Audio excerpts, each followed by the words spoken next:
members of the press, I'll be ready when you are ready.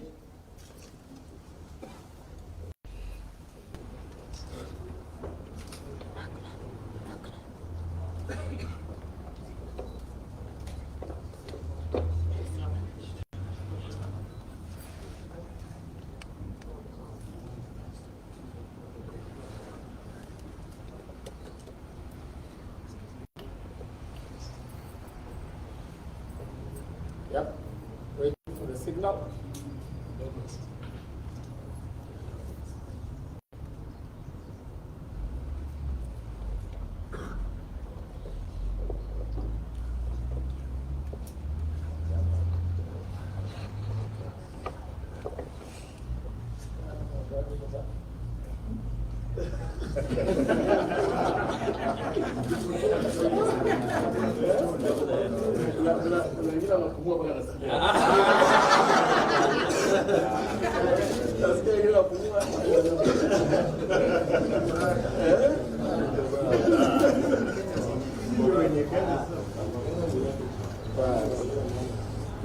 Okay,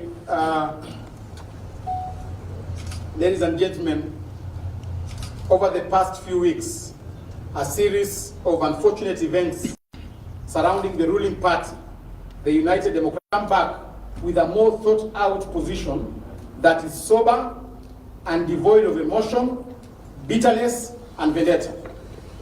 It is for that reason that I called for a media briefing at this time for the purpose of setting the record straight, especially regarding my supposed removal as Secretary General of the UDA and my next course of action following the aforementioned events. This is also in acknowledgement that my continued silence over such grave occurrences continues to cause unnecessary confusion and anxiety among my supporters and the UDA party members, while it could also be wrongfully construed as an admission of guilt. In this regard, ladies and gentlemen, I wish to state as follows. One, that as I highlighted above, my alleged removal as UDA Secretary General was outright unlawful, unfair, and a sheer blatant contravention of the party constitution and laid down processes. Sadly, this coup was plotted and executed by senior party officials who are otherwise expected to protect and uphold the same constitution. Neither were any charges preferred against me in public or private to warrant and justify my removal, nor was I given an opportunity to defend myself as required by law and the rules of natural justice. I was convicted and sentenced without trial because my aggressors had nothing against me, to the extent that none of them could sign and date the statement that purportedly communicated my ouster. That this coup was plotted and orchestrated by two senior party officials alongside others within the party secretariat. These senior officials are Mrs. Cecil Barire and Mr. Kimani Ichung'wah, MP for Kikuyu constituency. That my ouster by the above officials had nothing to do with incompetence or my inability to run the UDA party, but was a well-choreographed script intended to climax with the impeachment of the Deputy President, Rigathi Gachagua. My close and inevitable working relationship with the Deputy President, who is also the UDA Deputy Party Leader, act them. And when their concerted effort, lobbying and coercion to set me against my Deputy Party Leader failed, I was effectively profiled and labeled as an obstacle towards their evil plots and conspiracy to have His Excellency Rigathi Gachagua impeached. It is not a coincidence, therefore, that one of the coup plotters' accomplices, Mr. Hassan Omar, was unlawfully proposed as my immediate replacement.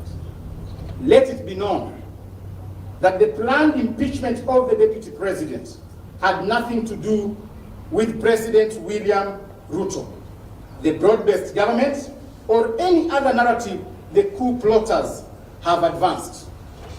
The impeachment had everything to do with egocentric 2027-2032 politics in the Mount Kenya region and was instigated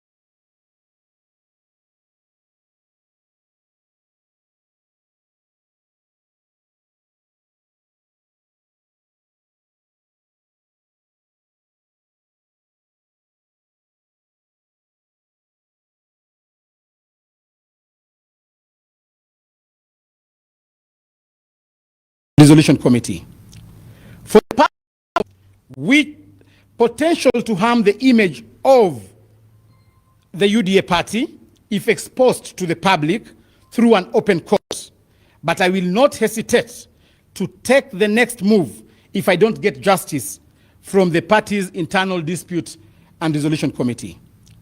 For the purpose of clarity, the matter before the political parties dispute tribunal, which I filed immediately after my supposed ouster, is for the sake of obtaining orders to stop the process of my replacement by the UDA party and the registrar of political parties until my substantive issues are fully heard and determined by the internal party organ responsible for disputes, that is IDRC. While I am pursuing this process, and to ensure non-interference with the proceedings, I am demanding, therefore, that Mrs. Cecil Mbarire and Mr. Kimani Ichung'wah step aside as UDA party officials because their actions and intentions clearly portray them as having ill motive against the UDA party they purportedly serve and might interfere with this matter. I make the assurance that by the time I am done presenting all the remaining 17 issues before the IDRC, Mrs. Cecil Mbarire and Mr. Ichung'wah and their accomplices, who shall be known soon, will have no moral or political standing to hold any position, whether at the party or in public service. I have also written to the registrar of political parties, who already instigated the process of my replacement, and asked her to hold the replacement process pending the hearing and determination of my petition. This matter also attracted the attention of the UDA members who are here with me today, who I am informed also have written to the same registrar contesting my replacement. Thus, there are grounds for the registrar to stop the same under the Political Parties Act until this matter is dispensed within. The registrar of political parties also directed the UDA party to hold elections within 180 days, and for the avoidance of doubt. Therefore, I am announcing today that I will be seeking to retain the position of the Secretary General of UDA party when party elections are held, to get a direct mandate from party members so that a few early risers with ill motive will never again contemplate meeting secretly at 5 a.m. under heavy security to demean a ruling party by illegally removing a serving and deserving Secretary General. I will also be rallying party members to amend the party constitution and ensure no leader in elective position is allowed to serve as a party official, except the party leader and his deputy.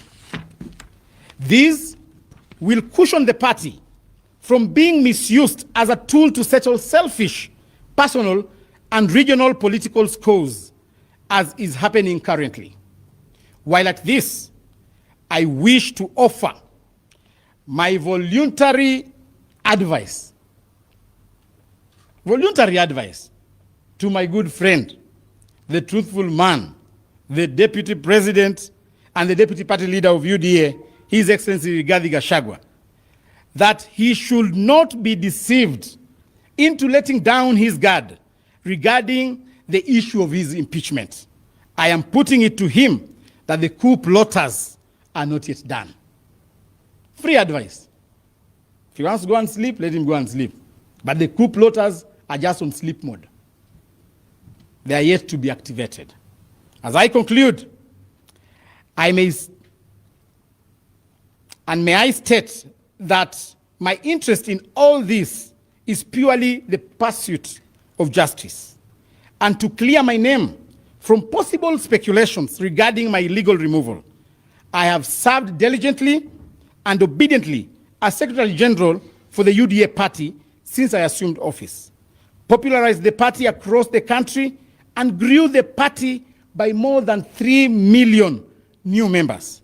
I cannot, therefore, exit because of an illegal decision made by a handful of malicious party officials who are scared of my achievements at the party. I assure the 3 million plus members who I convinced to join the UDA party that I will not abandon them. Where they will be is where I will be.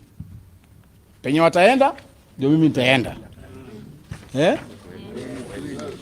Siwezi fukuzwa peke yangu.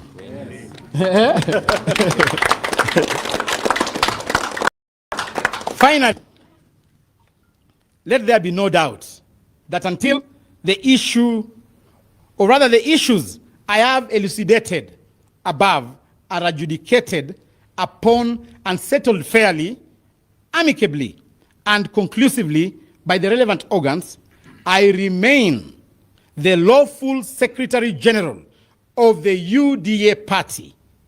God bless UDA. God bless Kenya. Self-explanatory. I think there's no question. Do you have any question? Good. Thank you.